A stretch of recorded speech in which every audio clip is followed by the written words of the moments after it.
हे दोस्तों, मुझे याद है जब मैं 12th में था तब मेरी क्लास में एक लड़का था जिससे मुझे काफी जेलस फील होता था।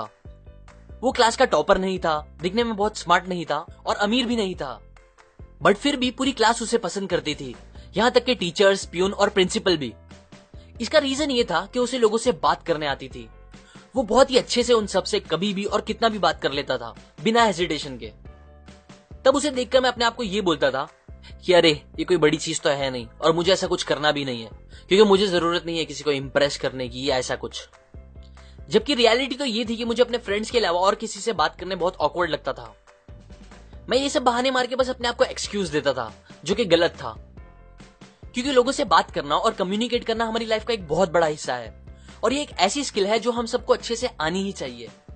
पर सैडली हमारा एजुकेशन सिस्टम इस इंपॉर्टेंट स्किल को बढ़ाने के लिए ज्यादा हेल्प नहीं करता और हम खुद भी ड्यू टू इंटरनेट और सोशल साइट्स इस चीज पर ध्यान देने को एकदम भूलते ही जा रहे हैं।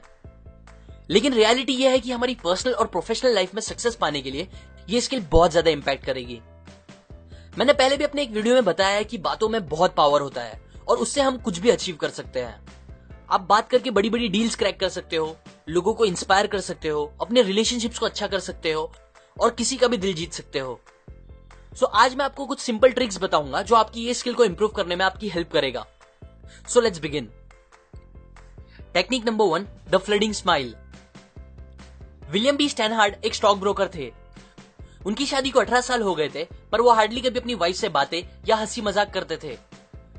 वो अपनी लाइफ से ज्यादा खुश नहीं थे और उनके रिलेशन दूसरे लोगों के साथ भी अच्छे नहीं थे। वो कभी किसी से बिना रीजन बात नहीं करते थे और ना ही कोई कभी उनसे बात करने की कोशिश करता था। वो अपनी लाइफ से बहुत परेशान हो रहे थे। सो सिचुएशन को बेटर करने के लिए उन्होंने डेल कार्नेगी के एक क्लब में मेंबरशिप ली। वहां उन्हें चीजों को बेटर करने के लिए एक सिंपल सा टास्क दिया गया। टास्क ये था कि उन्हें हर घंटे में एटलीस्ट एक बार किसी भी एक इंसान को देखकर स्माइल करनी होगी।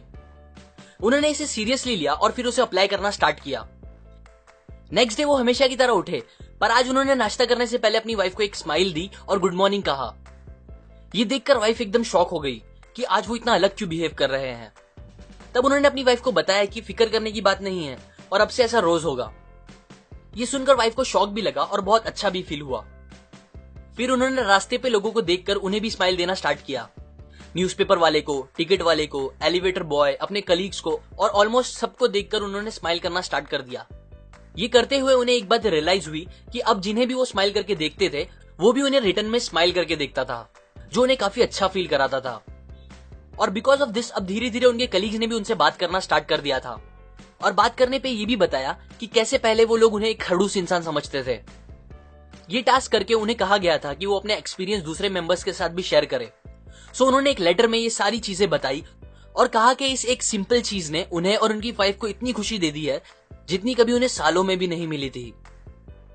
सो आप लोग भी जब भी किसी से बात करते हो या जब आप बात नहीं भी करते फिर भी अपने फेस पर एक स्माइल रखो। ये चीज आपकी अट्रैक्टिवनेस और कॉन्फिडेंस बढ़ा देगी और दूसरी तरफ आपका ब्लड प्रेशर और स्ट्रेस भी कम करेगी, जिससे आपकी हेल्थ भी अच्छी रहेगी। बात करते टाइम फेस पर हल्की सी स्माइल रखना सामने वाले इंसान को सेफ और अच्छा फील कराती है। एक और इम्पोर्टेंट बात, फ्लडिंग स्माइल मतलब ये नहीं होता कि आप किसी को देखते ही फौरन स्माइल कर दो, बल्कि ऑथर कहती हैं किसी से मिलने के बाद आपको पहले उनके फेस पे देखना चाहिए और फिर 1-2 सेकंड रुक कर एक स्लो स्माइल करनी चाहिए, बिकॉज लोगों को ये स्माइल फास्ट स्माइल से ज्यादा जेन्युइन लगेगी। Technique number 2, the sticky eyes. Social experts कहते हैं एक बहुत ही कॉमन मिस्टेक जो ज्यादातर लोग करते हैं वो ये है कि वो जब किसी से बात करते हैं तो वो सामने वाले इंसान को देखने के बजाय इधर उधर ज्यादा देखते हैं। अब उनके इधर उधर देखने का रीजन कुछ भी हो, लेकिन ये चीज सामने वाले को ये सिग्नल देती है कि आप उनकी बातों में इंटरेस्टेड नहीं हो और ऑब्वियसली ये बात किसी को पसंद नहीं होती। सो अगर आपको सामने वाले के साथ अच्छा रिलेशन बनाना है या एक अच्छी कन्वर्सेशन करनी है तो कभी भी ये सिली मिस्टेक मत करो। बेस्ट ये है कि आप बात करते टाइम लोगों की आंखों में देखो और आई कांटेक्ट बनाओ। लेकिन एक बात याद रखो, स्माइल करना, आई कांटेक्ट बनाना ये सब बेस्ट है अगर सामने वाला आप में और आपके रिएक्शन में इंटरेस्टेड है तो, वरना ऐसा करना सामने वाले को क्रीपी और अजीब भी फील करा सकता है। इसीलिए थोड़ा सोच समझ के ये दोनों चीजें यूज करना। Technique number 10, match the mood. आपके साथ कभी ऐसा हुआ है कि आपका मूड बहुत खराब हो, आप सैड हो और उसी टाइम कोई इंसान आके आपसे एकदम फुल एक्साइटमेंट में जोर जोर से आपसे बात करने लगे। यूजुअली आपको भी एक्साइटमेंट अच्छी लगती हो, लेकिन बस उस टाइम पे आपको उस इंसान से थोड़ी चिढ़ होने लगे। या फिर कभी इसका उल्टा हुआ हो, जब आप एकदम एक्साइटेड हो और कोई आके आपसे एकदम सैड बातें करने लगे।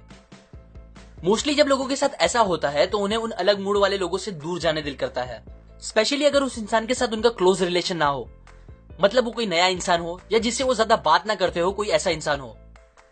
अब ये होता है बिकॉज ऑफ मूड मिसमैच। इसीलिए जब आप किसी से बात करना स्टार्ट करो तो आप पहले इस बात पे ध्यान दो कि सामने वाले का मूड कैसा है। अगर वो सैड या लो मूड में है तो आप डायरेक्टली एकदम ज्यादा एक्साइटमेंट में उनसे बात मत करो, बल्कि स्टार्ट में थोड़ा आराम से बात करो और फिर धीरे धीरे अपने मूड और एक्साइटमेंट लेवल को बढ़ाओ। ये चीज सामने वाले का भी मूड अच्छा कर सकती है। Technique number 15 to 17, never the naked job, city and introduction. बहुत से लोग जब पहली बार किसी से मिलते हैं या फर्स्ट टाइम किसी से बात करते हैं तो उनकी बातें कुछ ऐसे होती है। हेलो। हेलो। आपका नाम क्या है? जी मेरा नाम सुरेश, और आपका? मेरा राजेश। ओह, अच्छा नाम है। मैं असल में सॉफ्टवेयर डेवलपर हूँ। और आप? जी मैं एक इंजीनियर हूँ। Oh good good. तो आप रहते कहाँ हो? जी मैं थाने में रहता हूँ। और आप? मैं वसई। Oh nice nice. बस अब वापस एक ऑकवर्ड साइलेंस, और उसके बाद दोनों को ये नहीं समझ में आता कि आगे वो क्या बात करे।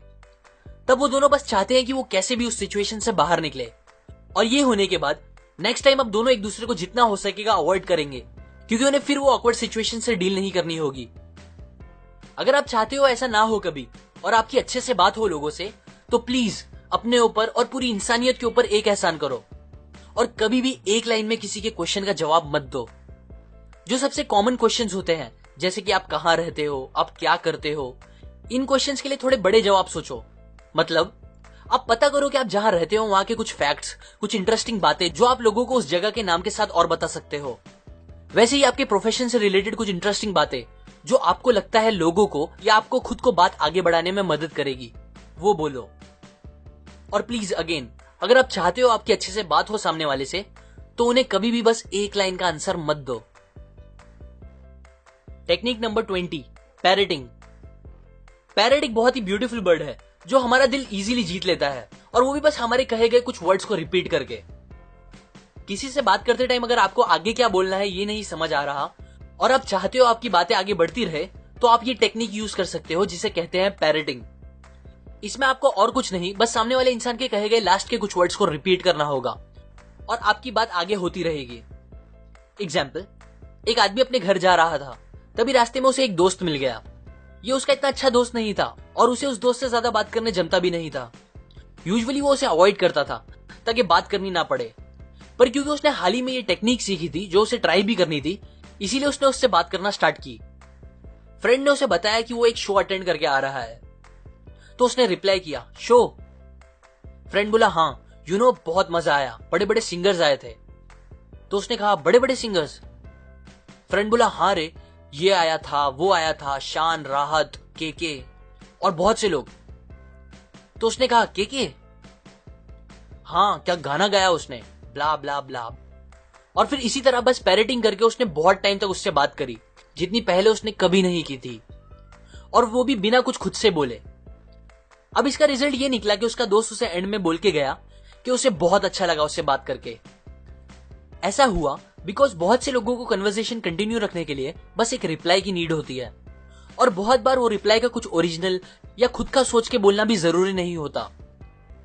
इसीलिए पैरेटिंग एक सिंपल सा ऑप्शन है जो ये नीड को पूरा कर सकता है और आपकी कन्वर्सेशन को कंटिन्यू रख सकता है।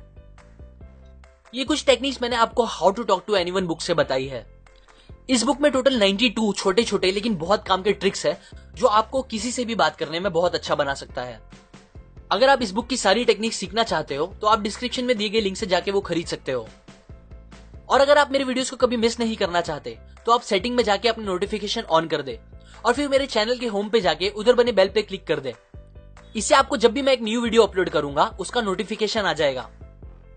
लाइक करें अगर आपको ये आइडियाज काम के लगे, अपने व्यूज कमेंट करें, सपोर्ट करें मेरे चैनल को इस वीडियो को शेयर करके अपने फ्रेंड्स एंड फैमिली के साथ, सब्सक्राइब करें। मैं और ऐसी काम की बातें आपके साथ शेयर करता रहूंगा, यूजुअली हर वीक। और फाइनली, थैंक्स फॉर वॉचिंग।